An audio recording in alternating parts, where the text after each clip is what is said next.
West Coast has had some tough losses. I mean, Kobe, Pac, Nipsey. Is there anyone particularly that stands out to you as kind of the hardest one of those to swallow? I'd probably say shit, Nipsey and Nate Dogg.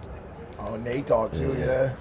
Yeah, just because it just felt like they had so much to do. Yeah. You know, same with Pac as well. I feel like he didn't even get a chance to finish. He died at 25. And I'm 25, so like that's crazy. That's insane, man. That's insane. When I found out that the Tupac and Biggie stuff happened, Biggie was what, 24? 23. Pac was 24. 25. Man, that's so young. And I was 25. That's we all the insane, same. 1 year older than Biggie, but me and Pac the same age. So you thinking about that? Go ahead. I'm so sorry. My mic is.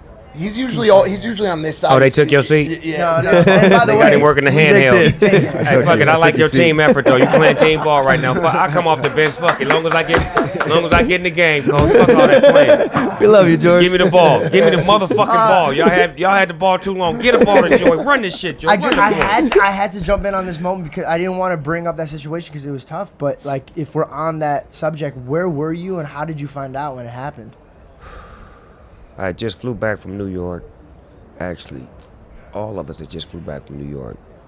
Suge, Pac, myself, and a couple others. They went to Vegas. I went to Warren G's because we had like a minor misunderstanding because that was at the time where I had spoke in New York about not having issues with Puffy and Biggie.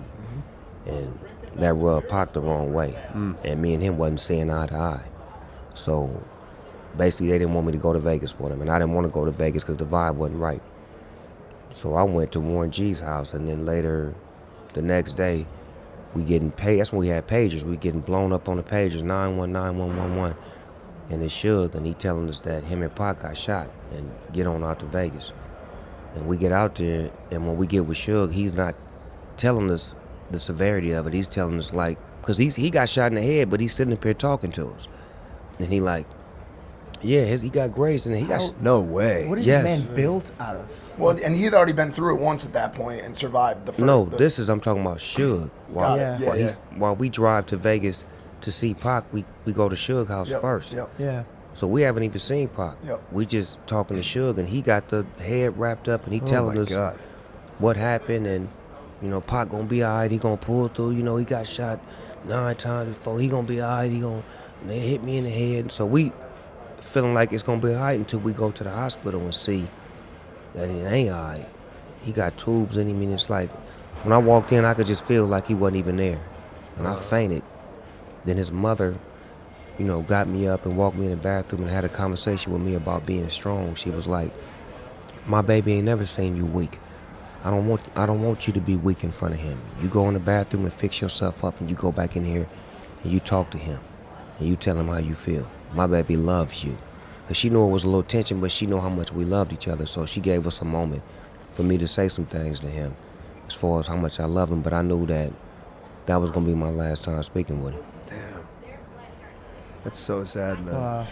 It kind of just goes back to what I was saying before about, being able to voice yourself to people, and make sure that what you have to say to them is said, because you really just never know. Right. It's And crazy. Bro. that was the crazy part about that is like that's the only relationship that I have like that where someone left and we wasn't all right like we should have been. Yeah.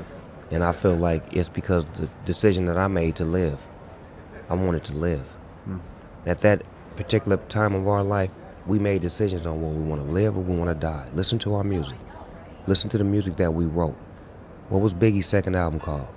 Ready to Die? Or What was Life two- After Death, right? Exactly. What was 2Pac's last album? Machiavelli. Machiavelli. And what is Machiavelli about? Death. Okay then. What was Snoop Dogg's second album? The Life. Dog Yeah. Father, about Yeah, life, life. doggy land, Yeah, You yeah. call them to be having kids, and I'm- transforming into a full-grown man because I had a son, his brother. Tupac didn't have no kids. Biggie, I don't know what it was, but we was writing death at the time. As far as that's just what our culture was. We was Manifesting. fuck it. We writing. Yeah. I don't know if I'm gonna live to see him tomorrow. I wrote a song called "Murder Was the Case," in July of I 1993. remember that shit. And I caught a murder case You were on trial? in August. Listen to what I just told you. Yeah. I wrote a song called Murder Was the Case in July of 1993, and I caught a murder case in August of 1993. And my record came out November 1993. So it looked like I wrote Murder Was the Case to the shit that happened. And it's continued too. I mean, you saw it with Juice. You saw it with Mac Miller. Like all, you know what I'm saying? It's actually it's like a manifestation of death in art, but unfortunately it keeps happening. Like I stopped talking about any sort of death, anything, because things that come out of my mouth like happen. They really do. Yeah. I'm I'm the religious one of the group. So I read my Bible like every day. But the one thing that sticks with me is, in the beginning was the Word, and the Word was with God. So when he says, let there be light, and we're made in his image, I keep telling people, I'm like, yo, if God made us in his image and he spoke things, we're all made out of vibration. Like that is what science sees. Yes. So if you really want to speak into something, like, be careful what comes out of your mouth. I You'll truly speak believe into you can call it. existence. Yes, you will. You will speak it to existence. That's the gift that God gave us. He gave us that ability to speak it into existence.